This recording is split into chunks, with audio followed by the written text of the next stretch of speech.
Delhi IAS ఇన్స్టిట్యూట్స్ని నమ్మొద్దు, అన్నీ కాదు కొన్ని. సో ఎందుకు ఈ మాట మాట్లాడుతున్నానంటే, రీసెంట్ డేస్లో విజన్ ఐఏఎస్ గురించి ఒక ఆర్టికల్ వచ్చింది. విజన్ ఐఏఎస్ పిల్లల్ని ఏ విధంగా తప్పుదారి పట్టిస్తూ ఉంది స్టూడెంట్స్ని అనేది మనం ఈ వీడియోలో ఇన్ డీటెయిల్గా తెలుసుకుందాము. దీంతో పాటు మాట్లాడుకునే ముందు ఒక పాయింట్ మాట్లాడాలి. అండ్ అశోక్ నగర్లో అమ్మాయిలకు సేఫ్టీ ఉందా అనే వీడియో నేను చేశాను. ఆ వీడియో చేసిన తర్వాత ఎందుకని మీరు భుజాలు తవ్వుకుంటూ ఉన్నారు? కొంతమంది అదేదో అయిపోతుంది, అదేదో జరిగిపోతుంది, మార్కెట్ ఖరాబ్ అవుతుంది, ఇంకోటి అవుతుంది. ఇక్కడ ఒక్క విషయం క్లారిటీగా నేను చెప్పదలుచుకున్నాను. ఏంటి అంటే, తప్పు చేసినోడు భుజాలు తవ్వుకుంటాడు.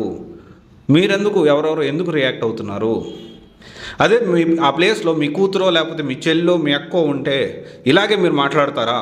దయచేసి నేను ఒకటే మీరు అడ్రస్ చేయాల్సింది ఏంటి అంటే, ఇలాంటి చీడ పురుగులు ఎవరైతే చిల్లర చిచ్చోర పనులు చేస్తున్న ఐఏఎస్ ఫ్యాకల్టీ గురించి వాళ్ళని మీరు నియంత్రించడానికి మీరు ఏమైనా వర్కౌట్ చేయండి.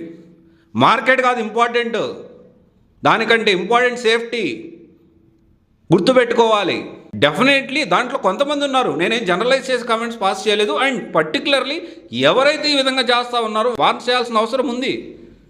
అంటే అమ్మాయి బయటికి రాకుండా వాళ్ళ పేర్లు బయటికి తీసుకురాలేం. మేము తీసుకురాగలుగుతామా? తీసుకురాలేం కదా. అనవసరంగా ఒక మాఫియాలా తయారైపోయి మీరు మాట్లాడాల్సింది, మీరు ఆలోచించాల్సింది ఫస్ట్ సేఫ్టీ గురించి. నేను ఇంకొక వీడియోలో దీని గురించి డీటెయిల్గా మాట్లాడతాను, ఎంతకంటే మాట్లాడదలుచుకోలేదు ఈ వీడియోలో. అండ్ తమ్ముడుకోవద్దు, అనవసరంగా లేనిపోని నెపం మీ మీదకి తెచ్చుకోవద్దు.